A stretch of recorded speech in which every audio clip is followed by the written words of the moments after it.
Combating Sedentary Lives and Excessive Screen Time. A special investigation into technology's impact on our bodies. Hey there. Something happened just a few seconds ago that was extraordinary. You tapped or clicked a button to play this podcast. You ever think about what powered your brain and body to make your finger do that? Well, it's the same thing that's powering the device you're listening to right now. Electricity. They don't work exactly the same way, but our bodies and batteries have a lot in common, including a story that starts with a frog. No, not that kind of story. This frog was dead.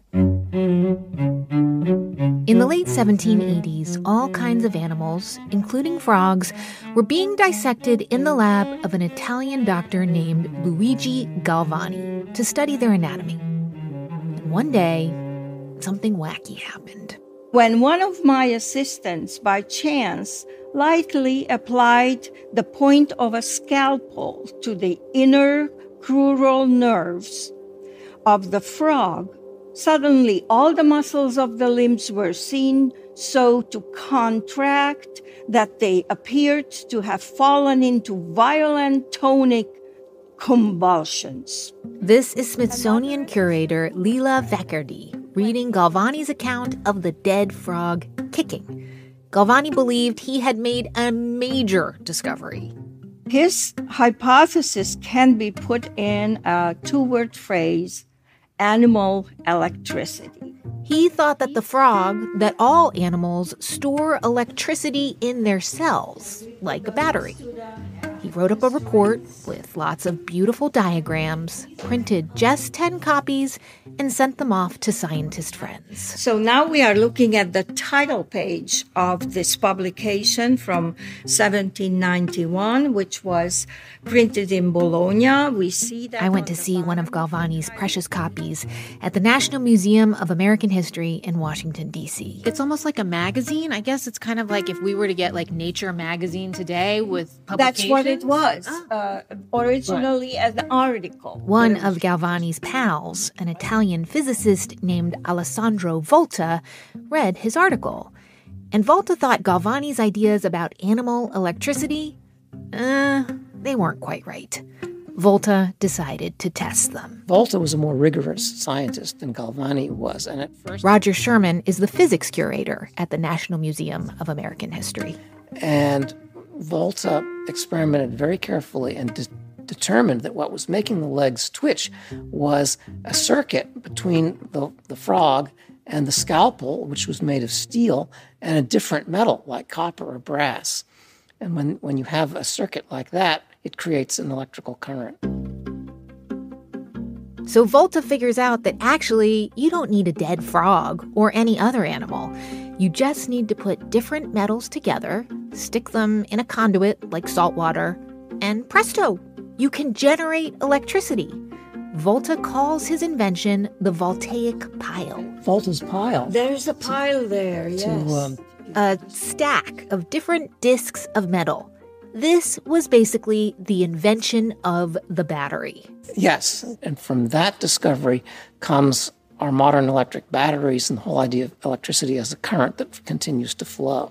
Volta as in voltage. The electrical unit volt was named after him, yes. And Galvani as in galvanize? Yes, that's right. It all comes back to the frog. Electricity in the body works differently than what we use to keep the lights on. But Galvani wasn't totally wrong.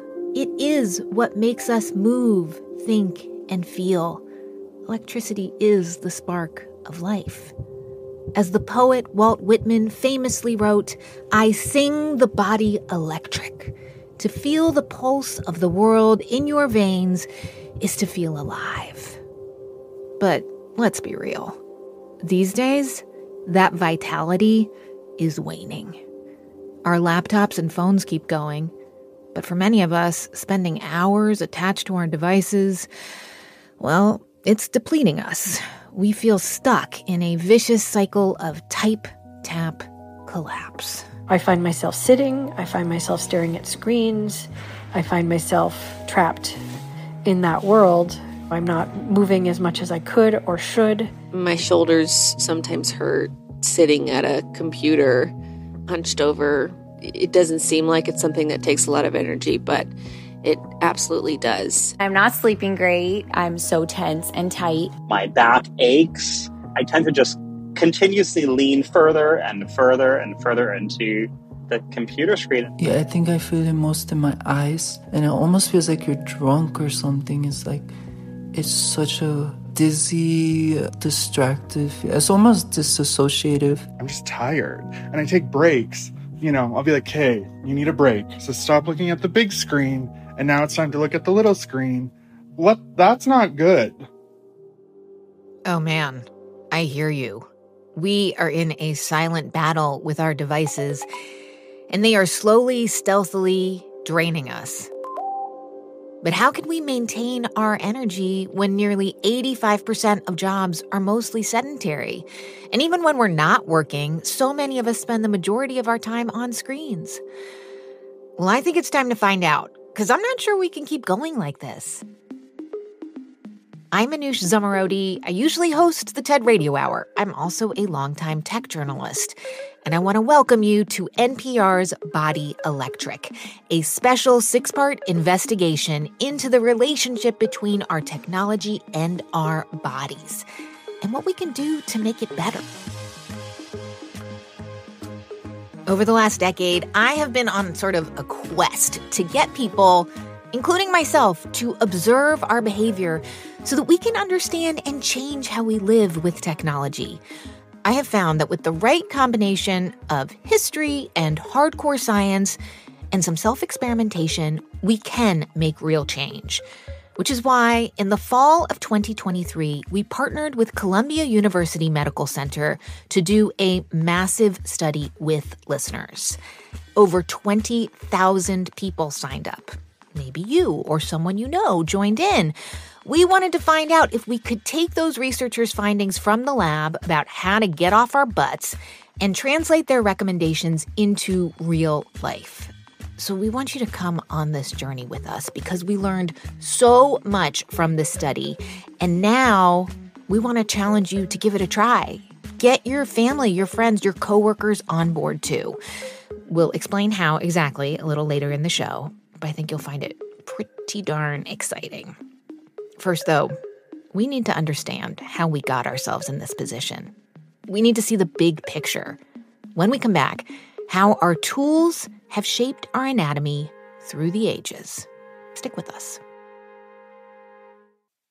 Before we get into what's going on with your health and your technology right now, let's get some context. Because since the beginning of humans, the work we did and the tools we used put stress on our bodies in bad and good ways. So we have approximately 49% of the bone density than that of hunter-gatherers. The density of the upper arm bone in female agriculturalists was greater than Olympic rowers. Wow. No amount of time at the gym is going to bring that back, right? This is Vibar Krian Reed. And I am Professor of English and Environmental Humanities at the University of Kent in the UK. And my most recent book is Primate Change, How the World We Made is Remaking Us. Vibar's a little obsessed with how our health is impacted by how we spend our time. Because as our work has morphed, our bodies have morphed in response. Yeah, we have the same DNA as we've always had. But the ecology of labour has changed a great deal. Now, what I mean by that is the variety of labour that a hunter-gatherer would do with their body meant their bodies were very, very different to ours. Yeah, so let's start with the Paleolithic body. So if we go back hundreds of thousands of years, maybe a million years, you'll find that humans were, on the whole, they were pretty tall, pretty skinny. And humans kind of had the body that they needed to climb and to be able to move. The African savanna became a kind of perfect place in which the human body could flourish. This was the longest period in human history. We were foraging, hunting, and fishing for hundreds of thousands of years. But then, about 12,000 years ago... The biggest change that the human body undergoes is when we decide to settle, and you would call this the agricultural revolution. And that's really a point at which access to water became easier, access to food obviously became a lot easier because it was being farmed. And from that moment, what we can see is a pull towards efficiency, removing friction from your everyday life. The fact that your fruit tree is now in your garden as opposed to 2 miles away saves you a great deal of time. It also saves you calories. It means you don't need to find as much food if you're using less food. Speeding things along, livestock, then horses were domesticated. So a little less running around for us humans. And then, about 5,000 years ago, the chair was invented. But for a long time, mostly just rich and powerful people owned chairs. And the reason that people didn't have them is they had no use of them. You know, if you're working on the land, you haven't really got much time to be sitting around. If we look at literature, there's little mention of chairs in the Iliad, the Odyssey, or even the Bible. In the early 1600s, when Shakespeare wrote King Lear, we see the word chair pop up just 4 times.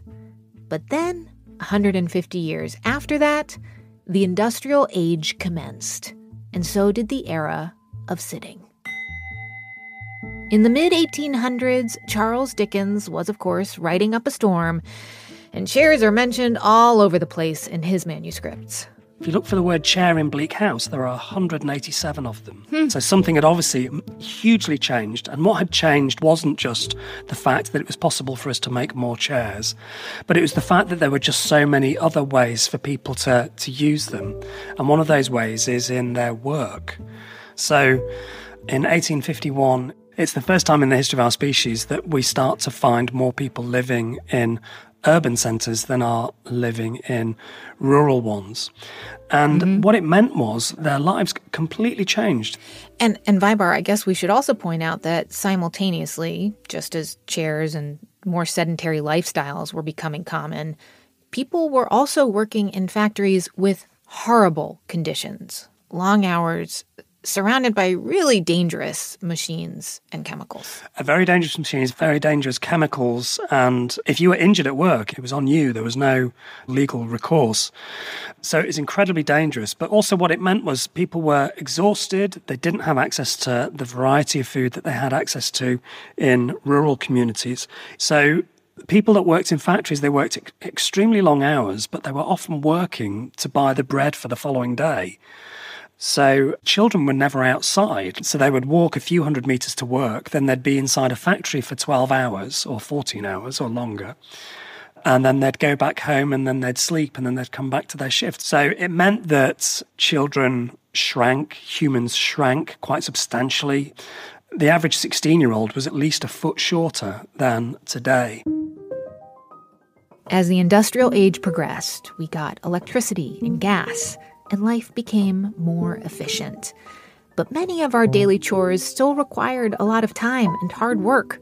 Take cleaning a rug, for example. You would move the furniture from the rug. You'd then roll up the rug. You'd sling the rug over your shoulder. You'd sling the rug over the washing line. And then, with a beater, you'd whack the bejesus out of the rug for a good 10 or 15 minutes.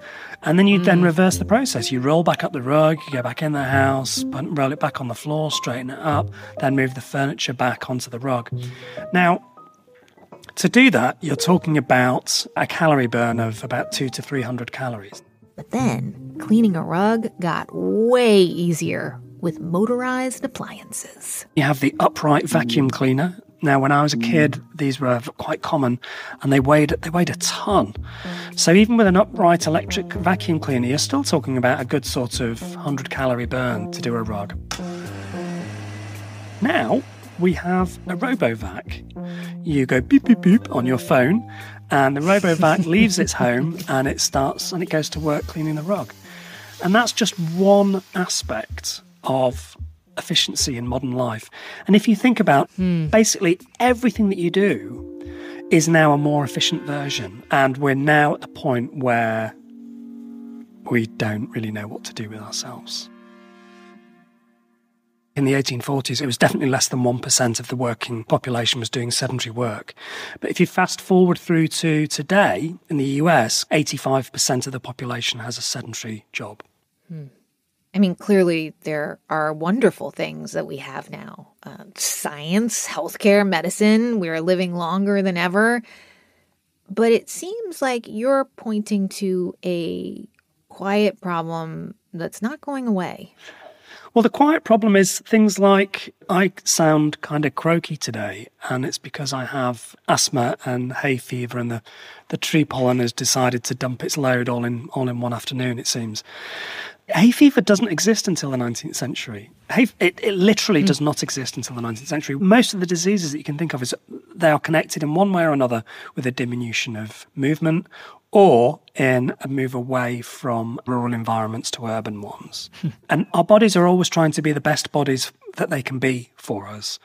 And modern life is really, really confusing them. So it's not so much that we're changing through evolution, but we're changing our bodies and what they're able to do through our habits. We used to die because we couldn't find food, and now we die because we eat too much and we can't move. So even when we think about sedentary work from the 19th century and compare it to now, we're still not talking about the same things because of technology. So 40% of workers in the UK walk briskly for less than 10 minutes a month. Wow. And it's technology that has taken all of that movement from us. This era we're living in has been labeled the Anthropocene, as human activity has had a bigger and bigger impact on the planet. And in your book, you say that we have Anthropocene bodies. Yeah, and the idea of an Anthropocene body is simply one which is being remade and reshaped by the Anthropocene environment. So the screens that we have in our hand, they're stopping us from going outside, and when we don't go outside, we're not around green spaces, we're not getting vitamin D, and that's really the damage that's being done. That's Vibhar Krian Reed. He's a professor of English and environmental humanities at the University of Kent. His latest book is Primate Change: How the World We Made is Remaking Us. In a minute, ideas for getting your Anthropocene body to use its tools better.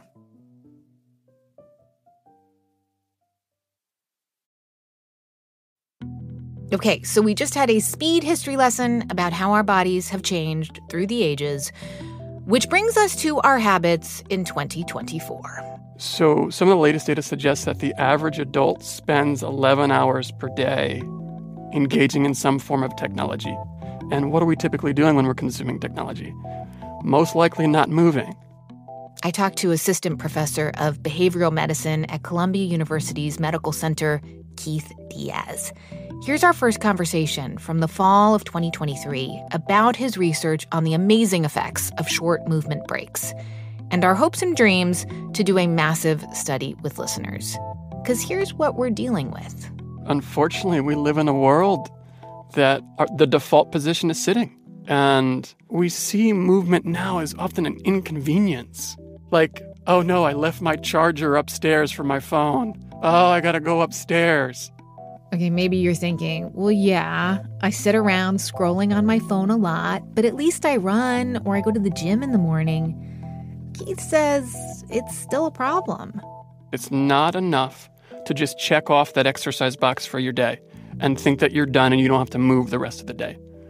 And there's been studies done in the Netherlands where they had people sit for 3 days straight, and then they had them come back and sit another 3 days, but exercise for 1 hour in the morning.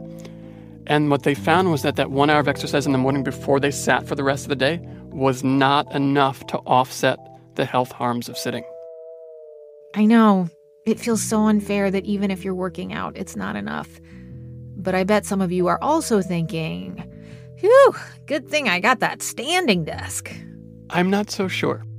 And unfortunately, my opinion is that the standing desk manufacturers have capitalized on the news headlines that sitting is the new smoking and helped convince many consumers that standing is a healthier alternative to sitting. But if you look at the scientific evidence, it is not convincing. The evidence is convincing that long periods of sitting increase your risk for a lot of chronic diseases. Maybe not today, maybe not tomorrow, but eventually you may get diabetes, many forms of cancer, heart disease, dementia, and sitting can also affect your mental health and your mood, and ultimately decreases your longevity. But so many of us do work that requires sitting at a computer a lot. We don't have a choice. So what do we do about it? How do we prevent those chronic health conditions? Or at the very least, how can we avoid feeling just gross like I do at the end of a long day of typing, zooming, and tapping? Well, this is where Keith's findings come in. If people are going to change their behaviors and tackle this sitting problem that we have, they need targets to shoot for. They need guidance on what do I do? And so really the goal of my lab is to try to figure out what's the least amount of movement that you can do to offset the harms of sitting. And so that's really what we're trying to do, is try to figure out how little we can get away with to offset the harms. So one of the studies that you've done went kind of viral, as they say, over the last year. It was a pretty groundbreaking landmark study. Can you describe it? Yeah. So the straightforward answer is to offset the harms of sitting, you should move every half hour for 5 minutes. The main take-home message was that folks who moved every half hour for 5 minutes lowered their blood sugar spikes after eating by 60%. Wow. And then it also lowered their blood pressure by 4 to 5 points. Can I ask, those 5-minute movement breaks, are people getting up and doing jumping jacks, or what are they doing? This was light walking 2.0 miles per hour on a treadmill. Oh, not fast at all. No, it's a stroll. We wanted something relatively light that everybody could do. And actually, those folks who moved every half hour, they had lower fatigue levels, they felt more energized, and in general had a better mood. And why I think this is so important is, we spend our time trying to convince the workforce and employers that you should allow your employees to take breaks to move. And it seems counterintuitive to them, no, I need them working, I need them productive. That actually a employee who's in a better mood, who's feeling less fatigued and feeling more energized, is a more productive employee. So I was reading about your work, and I love that there's a prescription, do this and you're not going to kill yourself from sitting on your butt all day. So I reached out to you and I was like, what if we could invite our listeners to try out your findings in the wild, so to speak? And I was pleased that you were intrigued. What intrigued you, Keith? Yeah, that's the thing with these, lab-based studies, that they're not real world. I can give you a scientific answer of what you should do about it, but can anybody actually do it? If not, then it's pointless. Real quick, just a reminder, the study took place in October 2023. It's over, but we think it's important for you to hear about how we devised it, because in a minute, we're going to tell you how to apply these ideas to your own life. Okay, back to me and Keith, before we knew how things would go.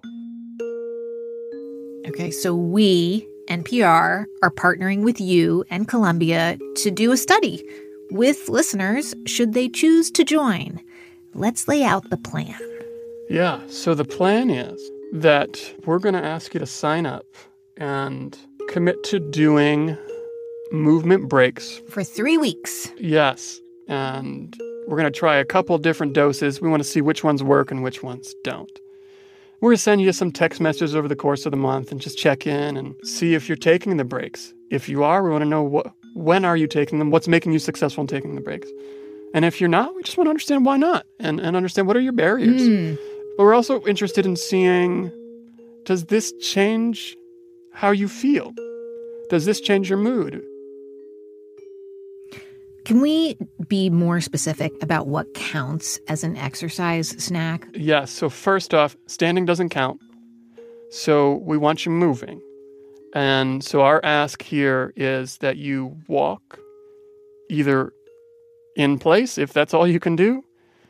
You can get a stepper and walk on a stepper, or just walk, throughout your workplace, throughout your home. Okay, so shuffling side to side is perfectly acceptable. I'm picturing what might be not acceptable is like you're on this Zoom call with your colleagues and you're the one bopping up and down on the screen. But like, that's what we're talking about here, right, Keith? We're talking about a mindset shift. Yeah. Well, I mean, ultimately what you're getting at is it's a culture change. There is this peer social element that we have to break if we're going to actually get this ingrained into everybody's lifestyles. Okay, last question. What if it works? Like, what's your biggest fantasy about our experiment? Yeah, if this works with our experiment, this is just fuel for us to then go and say, look, people can do this.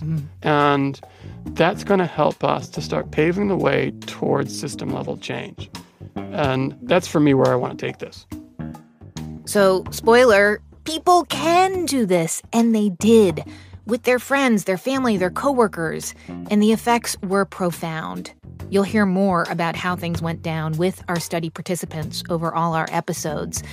But meanwhile, we want to challenge you to bring Keith's findings into your life right now. Set a goal. Try adding 5 minutes of gentle movement to either every half hour, every hour, or every 2 hours of sitting. Whatever you think you can manage. And just give it 2 weeks. See how you feel. If you need a little help, we got you. Go to npr.org/bodyelectric to get a quick guide to keep you on track. And if walking isn't an option for you, we'll have alternatives in there too. And even though the 2023 study is over, the conversation with you is not. Neither is our battle to save ourselves from sitting on our butts all day.